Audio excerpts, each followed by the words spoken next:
Tapi kalau nanti harga itu kemurahan, mungkin Bapak dan Ibu ingat kemarin harga telur ada sampai 17.000, 20.000.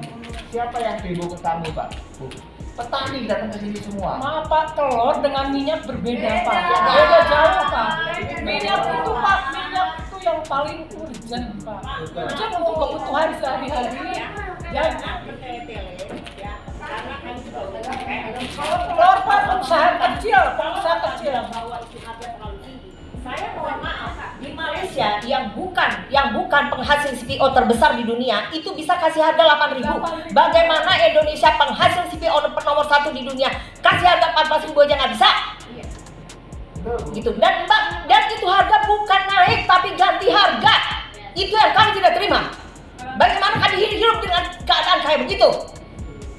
Saya tidak mau tahu besok puasa kalau semua harga naik, awas Bapak, saya datang lagi ke sini.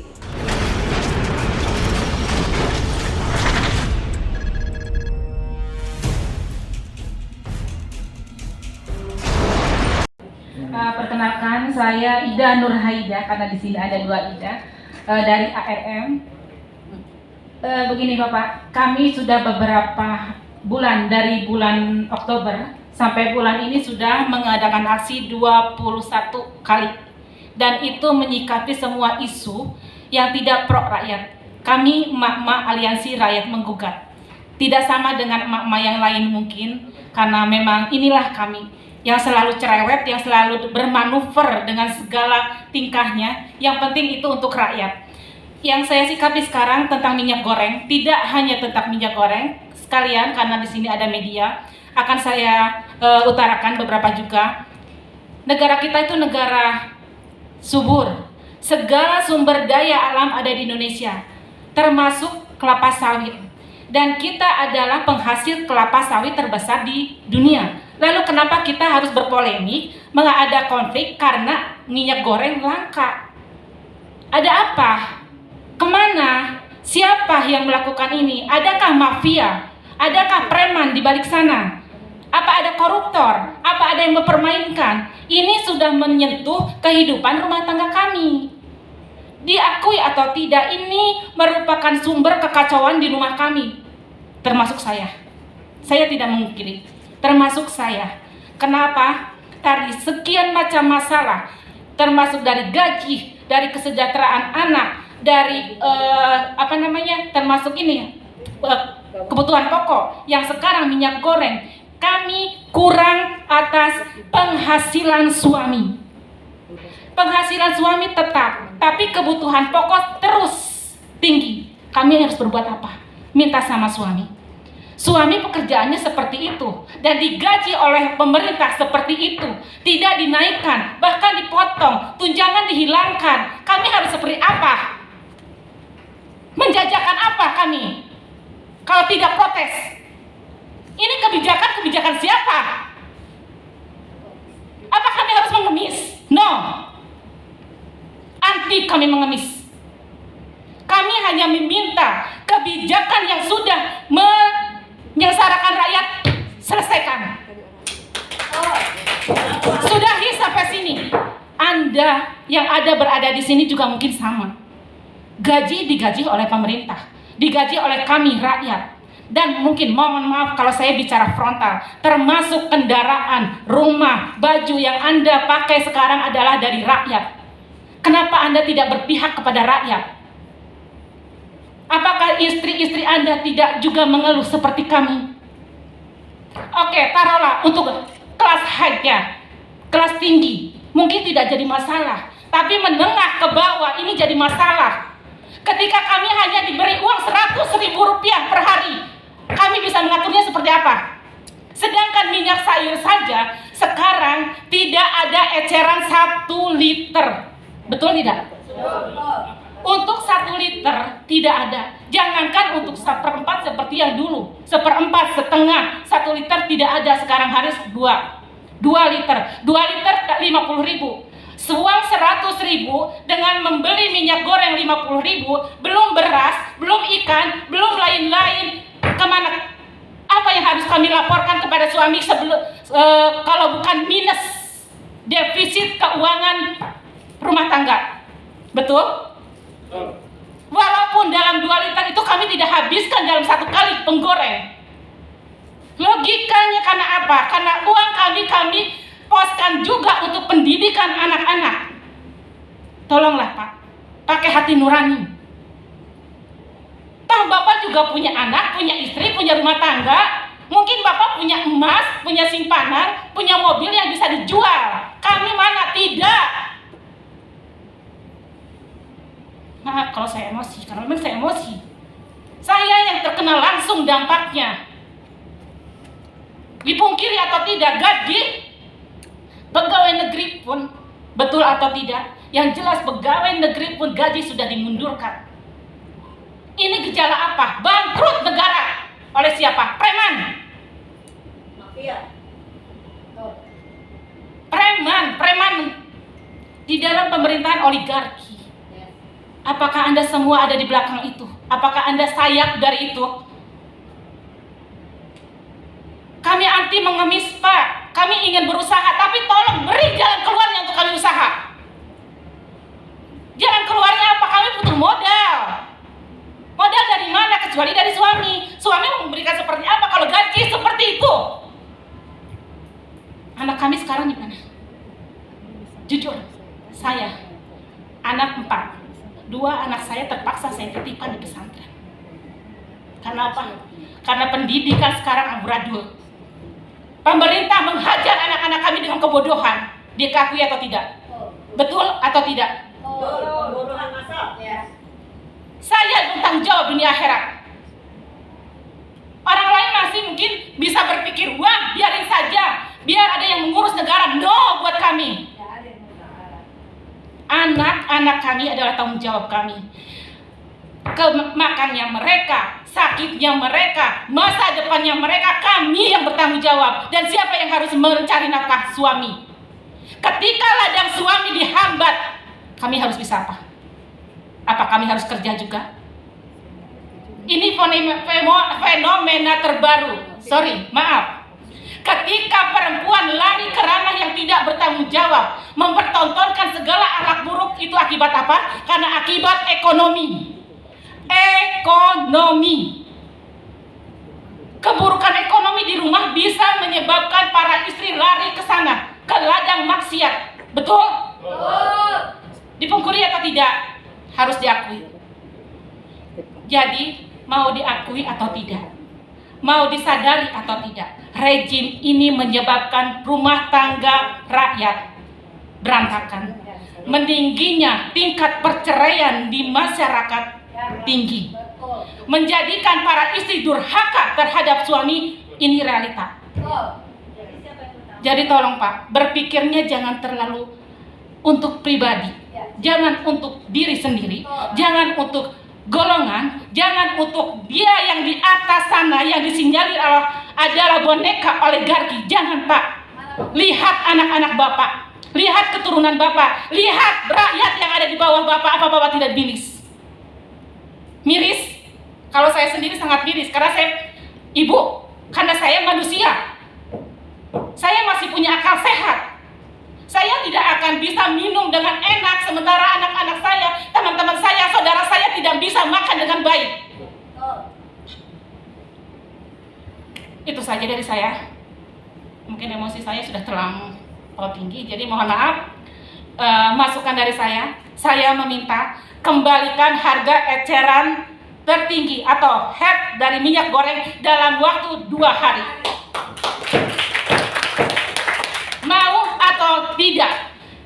2 hari kami beri waktu. Meskipun pada bulan puasa nanti kami harus turun ke jalan di depan sana, kami akan lakukan. Assalamualaikum warahmatullahi wabarakatuh. Terakhir dari UI. Ya, Assalamualaikum warahmatullahi wabarakatuh. Oke itu Bu. Bismillahirrahmanirrahim. Rabbi shrah li sadri wa Bismillahirrahmanirrahim. Rabbi shrah li sadri wa yassir li amri wa hlul 'uqdatam min lisani yafqahu qawli. Assalamualaikum warahmatullahi wabarakatuh. Terima kasih kepada Pak Indra Wijayanto ya, juga Pak Rohadi, juga dengan bapak-bapak yang lain dari Kementerian Perdagangan. Mohon maaf kalau saya tidak bisa menyebutkan namanya satu persatu tanpa mengurangi rasa hormat dan terima kasih atas pertemuan ini. Saya mewakili kawan-kawan dari IKBUI ingin menyampaikan bahwa yang kami perjuangkan adalah kebutuhan primer untuk hidup yang wajar, Pak. Kebutuhan primer, bukan kebutuhan yang lain.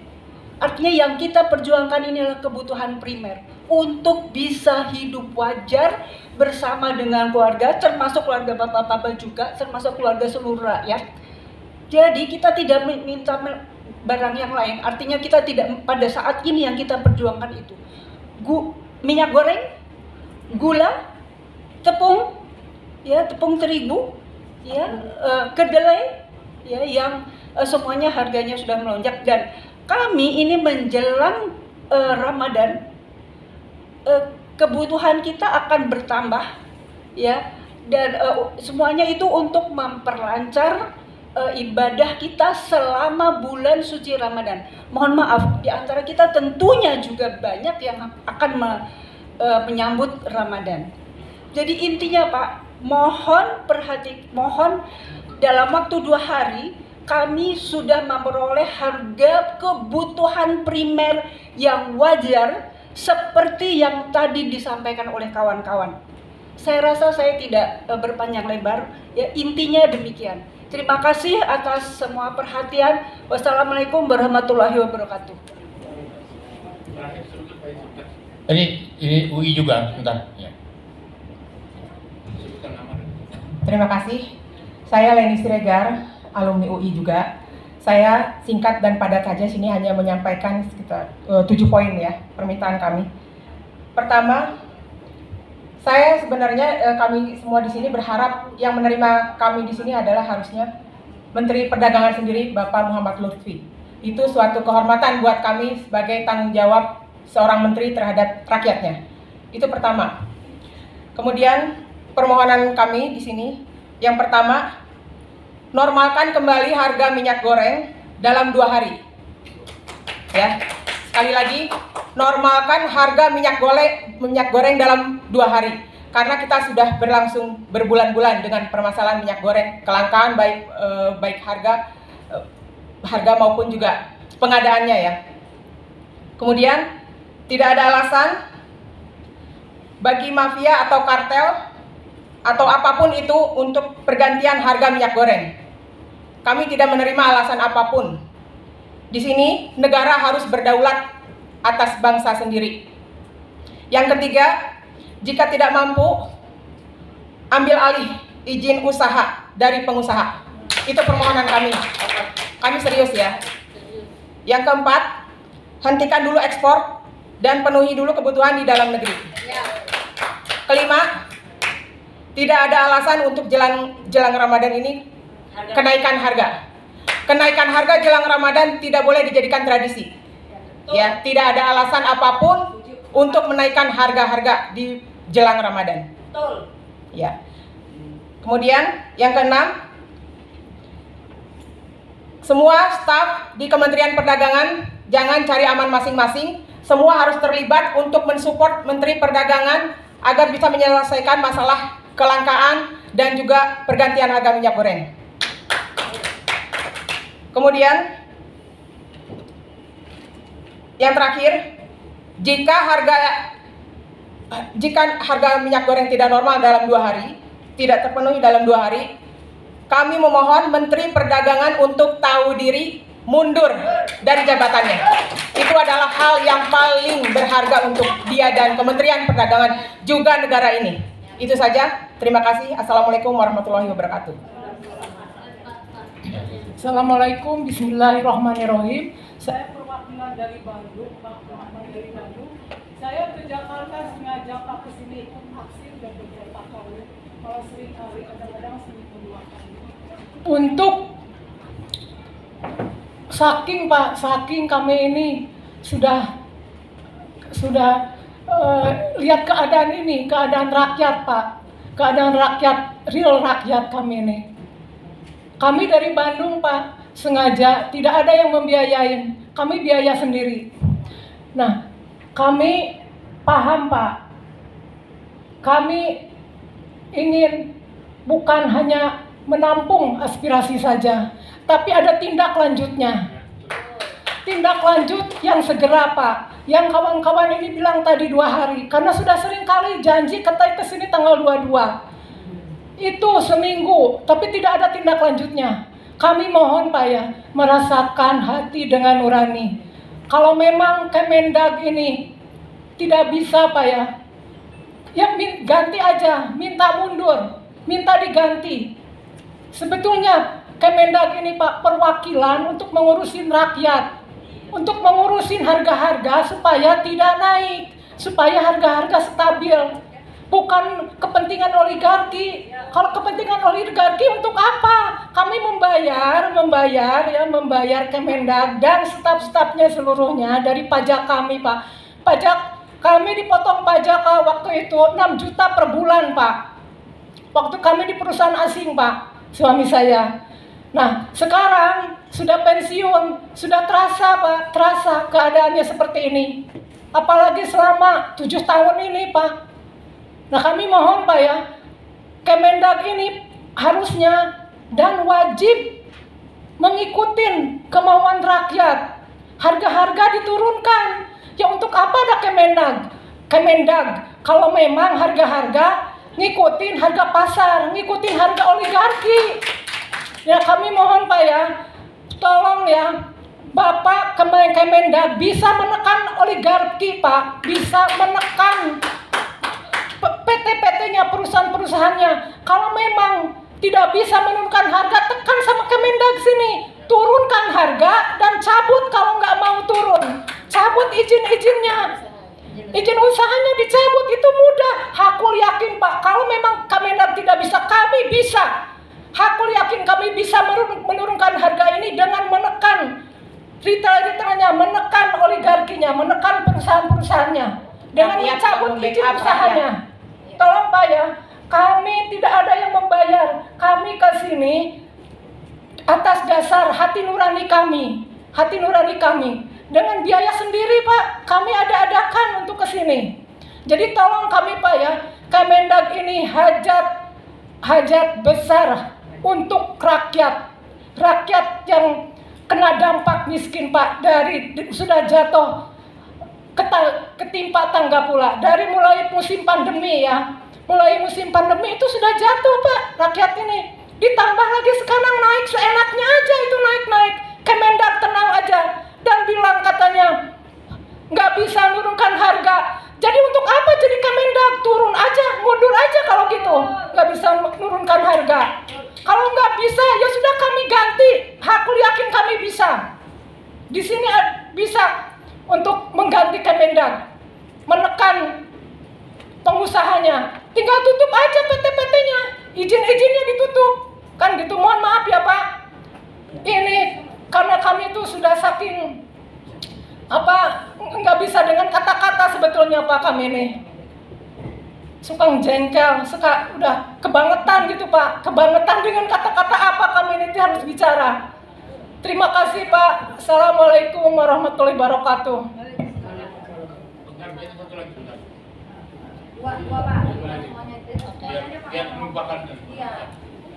Selamat siang Bapak-Bapak, Assalamualaikum warahmatullahi wabarakatuh.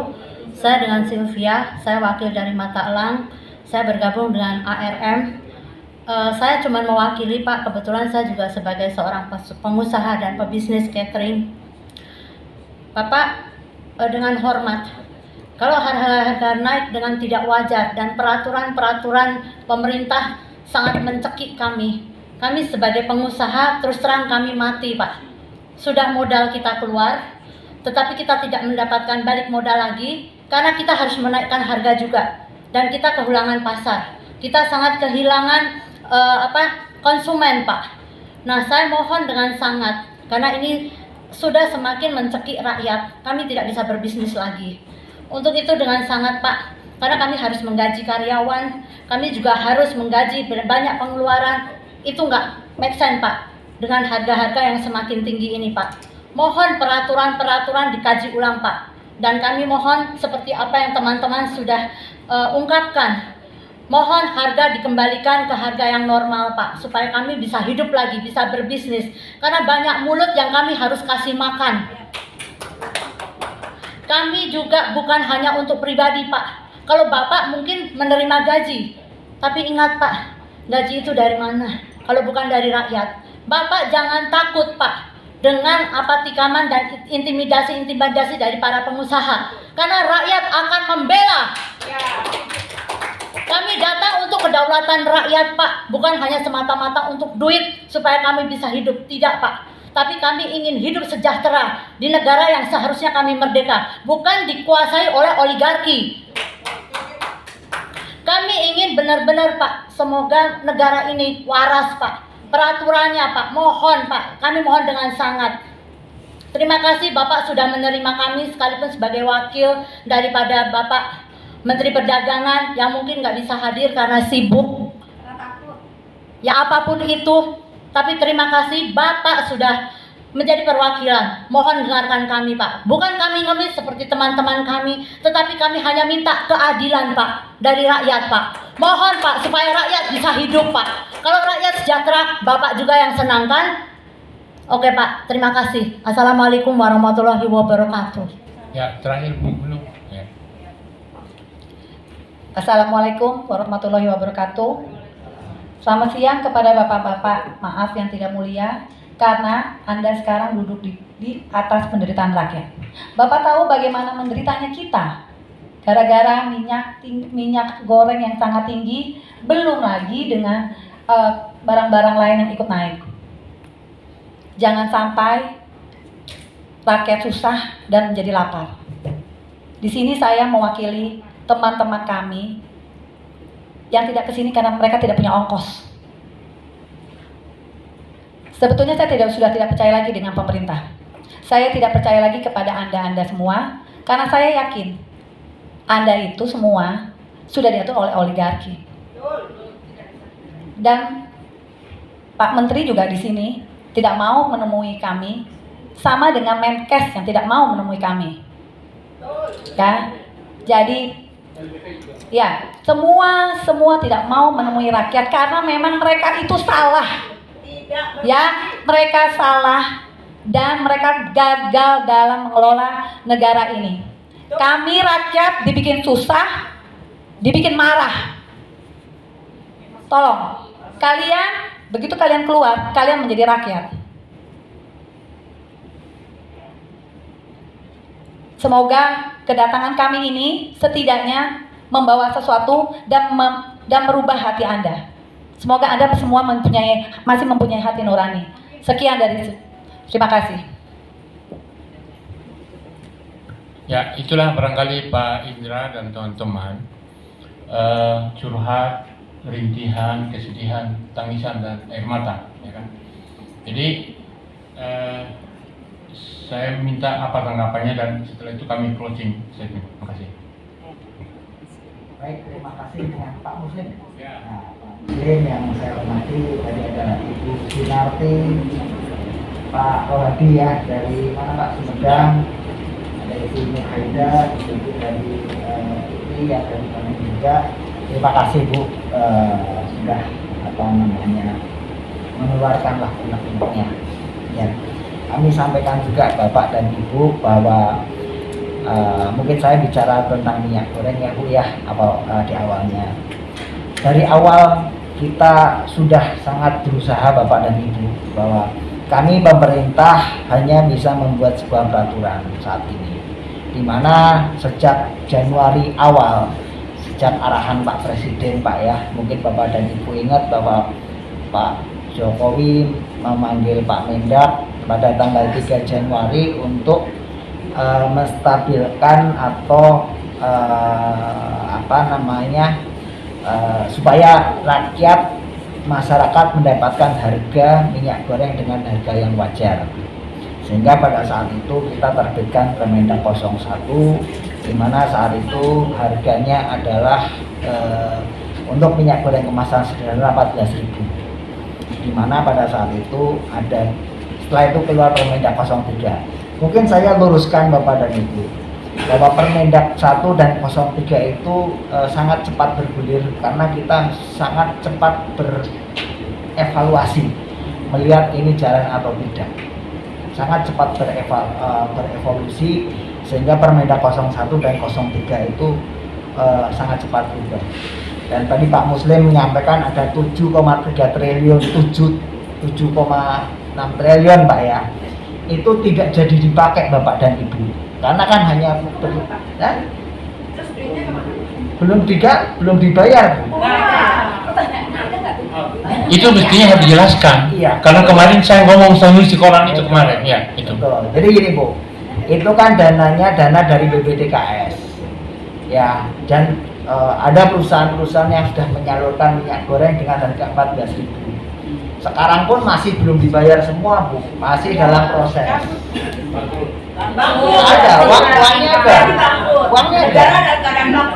uangnya ada, sedang dalam proses. Sudah kan gini Bu. Jadi begini, mohon maaf Bapak dan Ibu, saya juga tidak ingin masuk Bu Ibu. Karena apa? Kita harus kehati-hatian. Dalam arti begini, pada saat ada yang namanya entah itu subsidi atau uang negara, harus sangat hati-hati.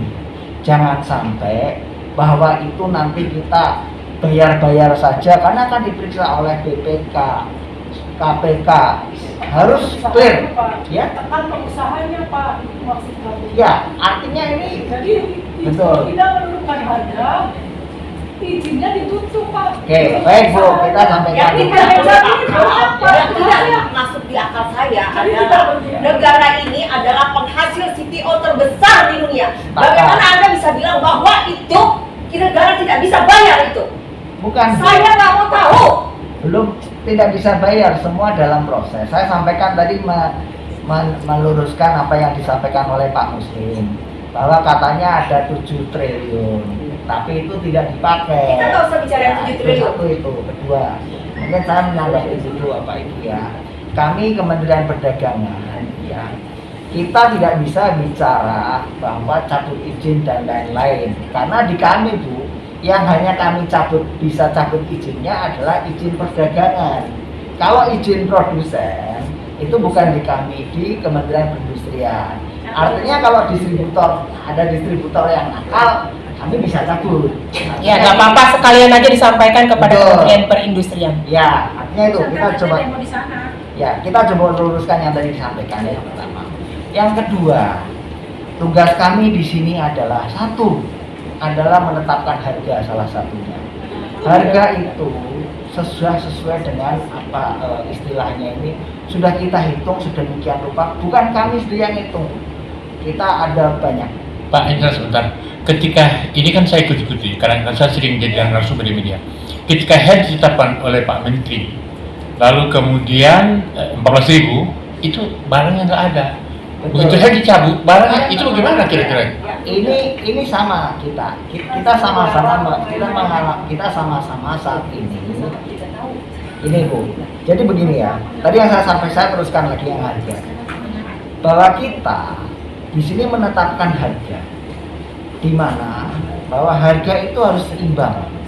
Karena begini, kalau nanti harga itu kemahalan Bapak dan Ibu, yang akan marah tadi mak-mak lah, ibu-ibu ini akan marah ke kami.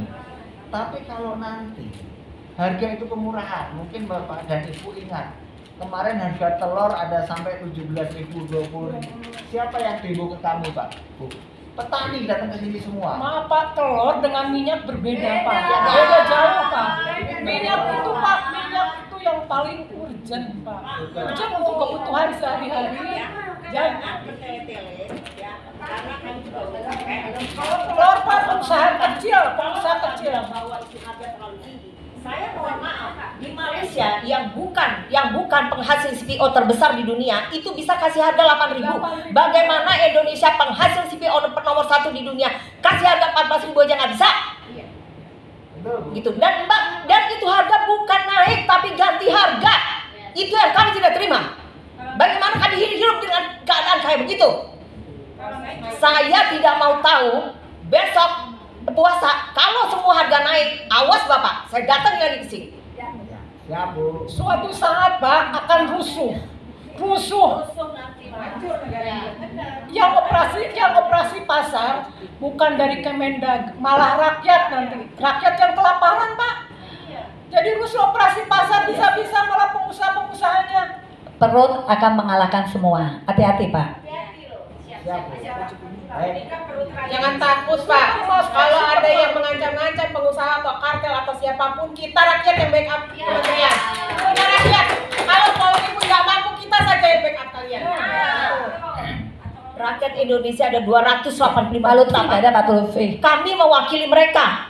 Satu orang kami ini mewakili berapa puluh juta rakyat Indonesia. Tolong didengarkan.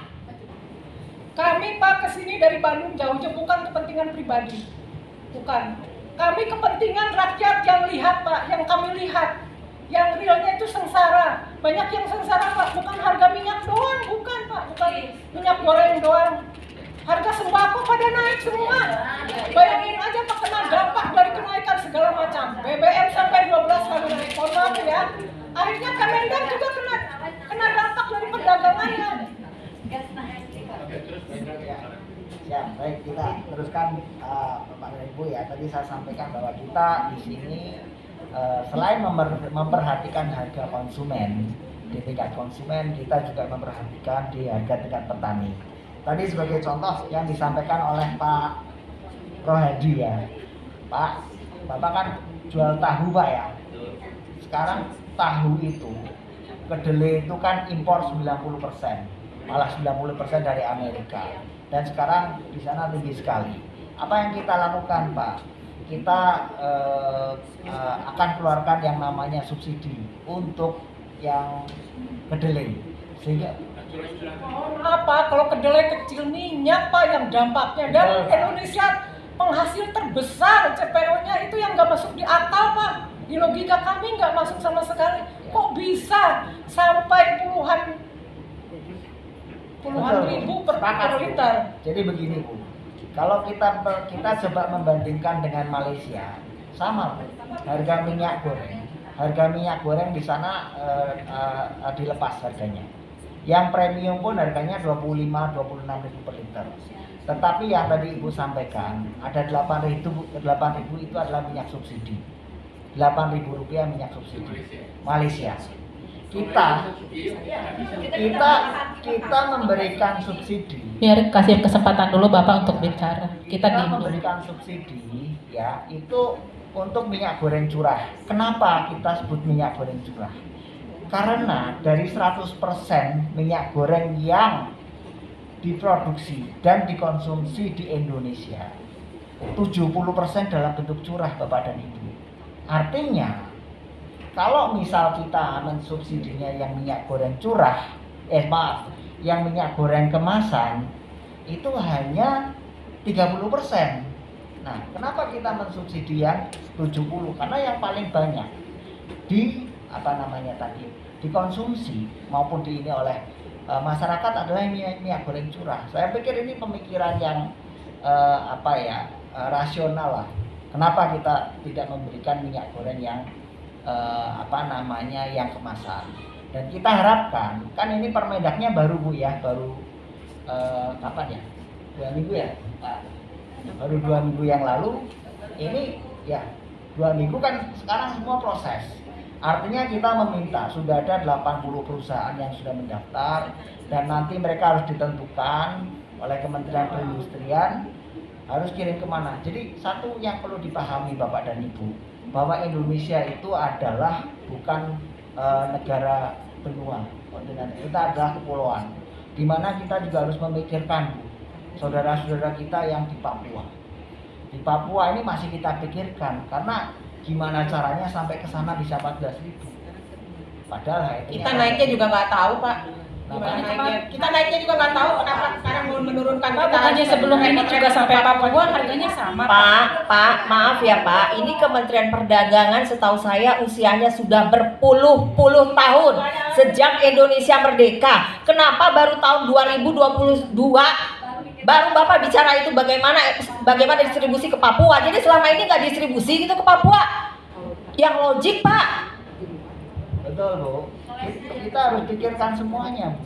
Bukan kita bisa. Ya masa mau dibantu Pak sama kami? Enggak, gini Pak, sebelum masalah ini muncul Bapak, bukannya ke Papua juga sudah bisa sampai ke sana dengan harga yang sama dengan sekarang.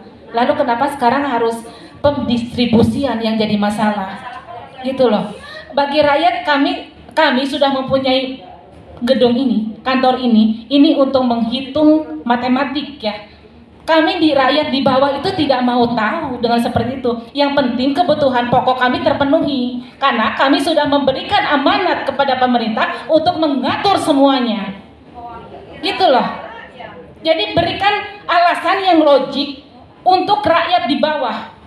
Alasan yang logik. Bukan alasan yang harus pakai pemikiran intelek. Jangan. Kami tidak masuk dengan itu, Pak.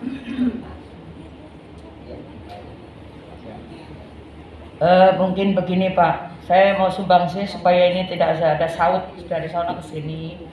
Mungkin kita fokus saja yang tadi disampaikan ibu-ibu hari ini soal kebutuhan minyak. Tinggal bagaimana dari perwakilan Kemendak ini cara menyikapi supaya ini tidak menjadi liar kan gitu. Nanti kalau kita bahas yang lain-lain akhirnya menjadi liar. Ini nggak akan terselesaikan. Menurut saya kita fokuskan saja soal harga minyak. Kenapa? Dalam 2 hari Enggak. turun. Kembali dulu tuh, Bu. Tolong saya bicara dulu. Oke, baik Bu. Saya pengen fokus ini kenapa? Tadi Bapak sampaikan kenapa ini ditunda itu boleh itu disampaikan. Hanya ibu-ibu ini kenapa jadi ribut ya ini ya tadi karena kebutuhannya kan gitu. Menurut saya, ayo seperti apa sih yang sudah dilakukan Kemendak? Gak usah kita mikir Papua dan sama saja sebenarnya. Bapak yang tadi ceritakan soal Papua, soal yang lain kan juga tahu gitu loh. Itu jadi jangan menjadi sebuah alasan. Apa sih yang menjadi kendala dari Kemendak ini soal harga? Tadi kan Bapak menyampaikan soal subsidi gitu loh. Soal logik, soal tidak, soal ini kan yang lebih pas minyak curah atau minyak kemasan gitu. Tapi ini yang menjadi persoalan ini kan minyak ini ke luar sono gitu, bukan bukan kepentingan untuk rakyat Indonesia, tapi justru rakyat di luar negara sana yang diutamakan. Ini sih sebenarnya yang menjadi krusial. Kenapa tadi nggak usah